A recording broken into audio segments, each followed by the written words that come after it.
Amreli operation સિંદૂર પર ભાજપના નેતા ડોક્ટર ભરત કાનાબારનું નિવેદન પણ પ્રકાશમાં આવ્યું।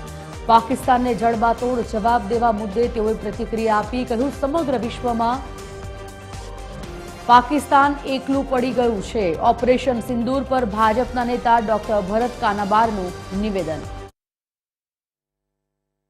અગાઉ જ્યારે પણ પાકિસ્તાન ભારત વચ્ચે કઈ સંઘર્ષ હતો ત્યારે અમેરિકા, ચાઇના બધા લોકો ખુલીને એની સાથે આવતા હતા।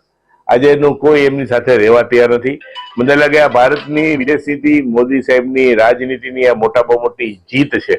અને બીજો જે મહત્વનો ફેરફાર જોવા મળી રહ્યો છે કે જે કારણે આ યુદ્ધો થઈ રહ્યા છે, જે કારણે આપણે પાકિસ્તાન વચ્ચે આટલા વર્ષોથી સંઘર્ષ ચાલે છે, એ કાશ્મીરની સ્થાનિક પ્રજા આ વખતે ખુલીને ભારત સાથે આવી છે। ભારત માતા કી જય સાથેના ટોળાઓ આજે કાશ્મીરમાં અને શ્રીનગરમાં ફરી રહ્યા છે। આ તો અલગ અલગ નેતાઓની, અલગ અલગ પક્ષોના આગેવાનોની